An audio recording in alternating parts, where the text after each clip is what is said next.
Bismillahirrahmanirrahim. Assalamualaikum warahmatullahi wabarakatuh. Alhamdulillah Rabbil Alamin. Wassalatu wassalamu ala Rasulillahil Karim.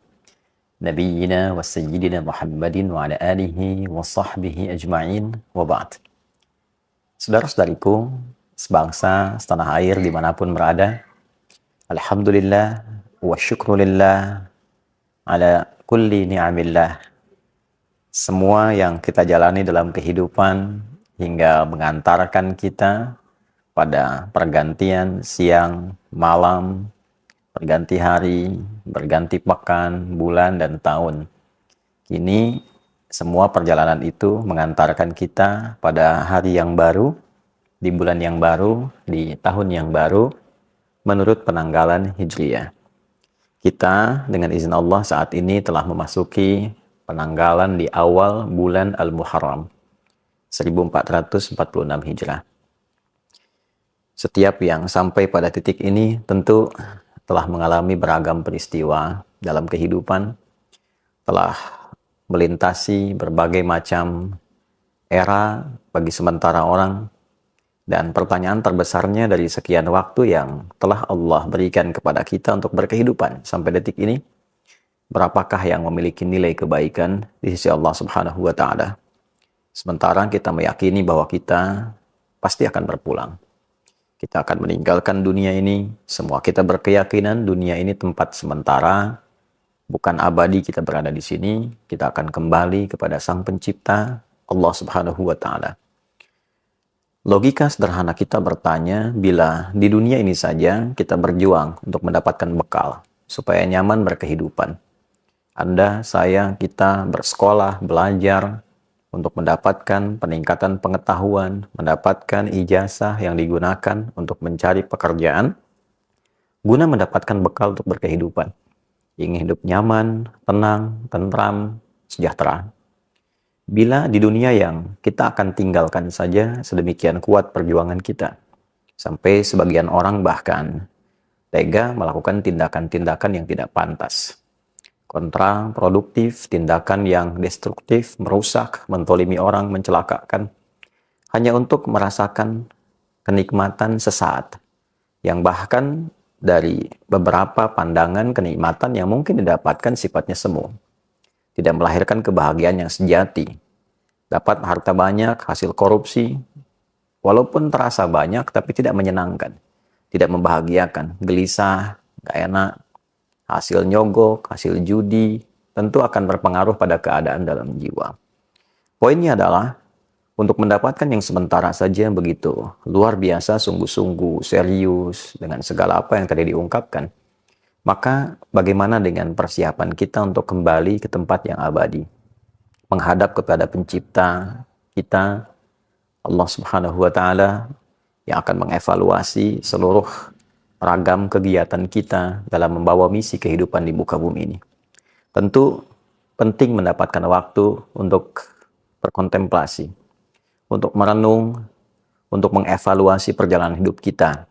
Dalam bahasa keagamaan sering disebut dengan muhasabah, untuk melakukan satu titik kembali mengevaluasi seluruh kegiatan hidup kita, guna mendapatkan satu pencerahan yang membuka jalan hidup baru untuk menata kegiatan-kegiatan yang lebih bermanfaat. Allah Subhanahu wa Ta'ala menjadikan dari setiap perjalanan kehidupan kita itu beberapa waktu khusus tertentu yang dapat kita gunakan untuk mengevaluasi diri, guna membenahi kembali nilai-nilai kehormatan kita di hadapan Allah yang mungkin telah berkurang atau bahkan sebagian rusak karena perilaku manusia sendiri yang merusak. Pandangan yang seharusnya melihat yang baik, rusak cara pandangnya karena seringkali digunakan menatap yang tidak baik.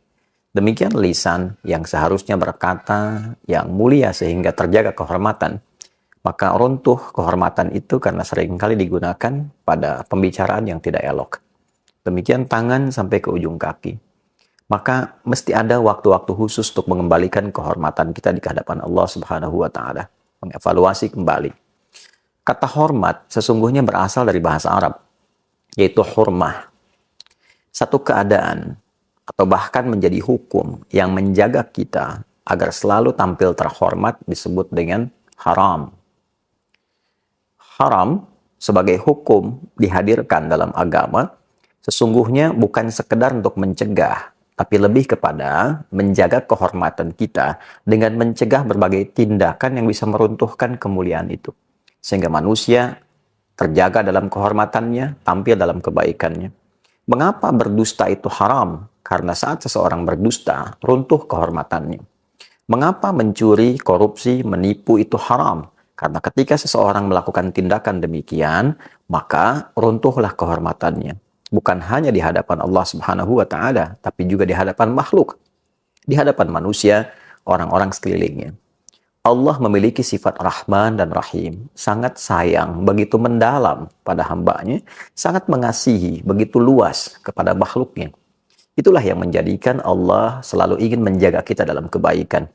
Bila tangan ini pernah salah melakukan tindakan, maka harus dijaga dan dikembalikan kepada fungsinya yang baik, sehingga kehormatan tangan itu terjaga dengan baik sampai pulang menghadap Allah. Diri kita diciptakan baik, Allah inginkan pulangnya pun baik dan terhormat. Itu poinnya. Maka segala yang diharamkan itu disebut dengan muharram. Dusta itu muharram. Mencuri itu muharram. Berjudi mau offline mau online itu muharram. Hukumnya haram. Bila kita ingin meninggalkan seluruh perbuatan-perbuatan itu, mencoba mengevaluasi, menepikan yang dilarang, menjaga kehormatan, mengembalikan pada kemuliaan, berpindah pada tempat dan keadaan yang lebih baik, maka di antara rumusnya kita bisa tambahkan al pada kata itu. Al-Muharram memberikan kesan kepada kita bukan hanya menjadi bulan pertama, nama bagi bulan pertama dalam penanggalan Hijriyah, tapi juga memberikan sebuah kesan korektif, sebuah pesan evaluasi bahwa mengawali waktu, mengawali bulan, mengawali tahun yang baru itu hendaknya dimulai dengan perenungan mendalam untuk meninggalkan segala sesuatu yang tidak baik yang biasa dilakukan oleh bagian tubuh kita. Ketika kita bisa meninggalkan segala yang terlarang itu dan merubah menjadi lebih baik, mata melihat yang terlarang kita alihkan pada yang baik. Demikian telinga mendengar yang dilarang kita alihkan pada yang baik. Lisan sampai ujung kaki. Dimulai dari Al-Muharram. Sehingga ia berpindah pada kebiasaan baik. Meninggalkan kondisi tidak baik. Menjadi baik, itulah hijrah yang sejati. Bukan sekedar berpindah tempat, tapi berpindah keadaan dari yang dilarang oleh Allah. Yang tidak disukai kepada kondisi yang terhormat, yang baik. Itulah hijrah. Bila kita ingin ikut itu dan melekatkan sifat di dalamnya, maka tambahkan ya nisbah. Hijrah, tambahkan ya nisbah sebelum akhirnya, maka dia menjadi hijriyah. Kalender hijriyah dihadirkan kepada kita, diawali dengan Al-Muharram. Bukan hanya menunjukkan sebuah nama dan waktu, tapi ingin memberikan kesan mendalam, renungkan dirimu. Apa belum cukup waktunya engkau untuk kembali mengoreksi diri, menguatkan imanmu, dan mencari bekal untuk menghadap Allah Subhanahu wa Ta'ala. Alam ya'ni lilladzina amanu an tahsha'a qulubuhum li dzikrillah wa ma nazala minal haqq. Demikian Allah bertanya di dalam satu rangkaian surah Al-Quran yang sangat mendalam. Apakah belum tiba masanya bagimu, duhai yang merasa beriman khususnya kepada Allah, untuk kembali menampilkan kekhusyuan dalam jiwamu demi mendekat kepada Allah Subhanahu wa Ta'ala, menjaga kehormatanmu. Ada 4 bulan terhormat, yang 3 terangkai, yaitu Dzulqa'dah, bulan ke-11, Dzulhijjah, bulan ke-12, dan Al-Muharram, bulan yang pertama dalam kalender Islam. Serta 1 terpisah, yaitu Rajab, pada bulan yang ke-7. Sekarang, kita berada di awal tahun. Kita berada di 1 dari 4 bulan mulia itu. Dan disitulah berlaku hukum Quran surah ke-9 ayat ke-36. Inna iddatash syuhuri indallahi 12 syahran fi kitabillah yawma khalaqas samawati wal arda minha arba'atun hurum. Dzalika ad-dinul qayyim fala tadhlimu fihinna anfusakum. Al-ayat. Sungguh Allah menegaskan jumlah bilangan bulan dalam setahun itu di sisi Allah yang telah ditetapkan sejak mula penciptaan langit dan bumi berjumlah 12 bulan. Setahun ada 12. Dari 12 itu ada 4 bulan utama yang desainnya untuk menjaga kehormatan. Desain muhasabah, evaluasi, koreksi diri. Maka jika Anda telah hadir dari 4 bulan itu, maka kata Allah, فَلَا تَظْلِمُوا فِيهِنَّ أَنفُسَكُمْ. Maka berusahalah untuk mengoreksi diri. Jangan berbuat maksiat. Tinggalkan yang dilarang. Jangan berbuat zalim pada diri sendiri. Berkata kotor itu zalim pada lisan. Berkata yang tidak baik, zalim pada lisan. Memandang yang tidak bagus, zalim pada mata. Mendengar yang tidak mulia, zalim pada telinga. Fala tazlimu fihinna anfusakum. Jangan sekali-kali engkau mencoba menzalimi dirimu di waktu-waktu itu. Nah, itulah ketentuan agama yang benar. Ya, Allah menyampaikan dzalika dinul qayyim. Sebelumnya, ketentuan agama yang benar itu di antara pembuktiannya adalah penjagaan terhadap perilaku kita untuk tampil lebih mulia. Ini yang tampak di hadapan Al-Quran. Definisi kemuliaan di hadapan Allah adalah ketika akhlak kita dapat terjaga yang dihasilkan dari pendidikan ibadah kita kepada Allah Subhanahu wa taala.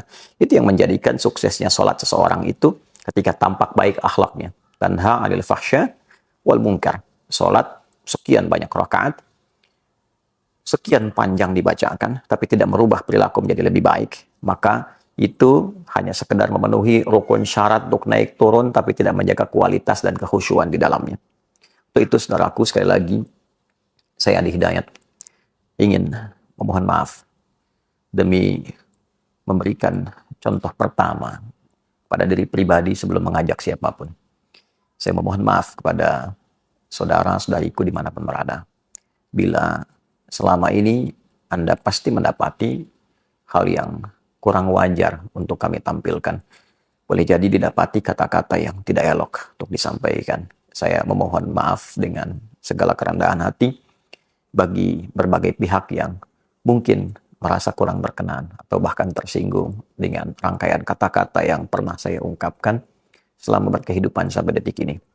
Boleh jadi ada cara pandang yang kurang baik yang pernah kami tampilkan, yang dengan itu mungkin berpotensi menyakiti ataupun juga melahirkan pandangan-pandangan yang tidak elok.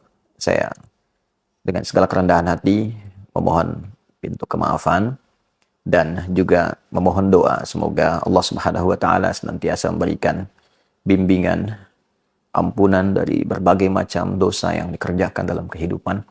Dan sekali lagi saya mengajak setelah itu kepada kita semua, mari kita isi tahun baru ini untuk meningkatkan ketakwaan kita kepada Allah Subhanahu wa taala, saling mendoakan, pemimpin dengan rakyat saling mendoakan, pimpinan di kantor dengan karyawan saling mendoakan, dengan tetangga kita saling mendoakan supaya negeri ini tentram, damai, baik. Setelah itu saling mensupport dalam kebaikan. Mari kita bangun bangsa, bangun negeri dengan segala kemampuan yang Allah titipkan kepada kita dan niatkan ibadah supaya mendapatkan poin di sisi Allah Subhanahu wa taala.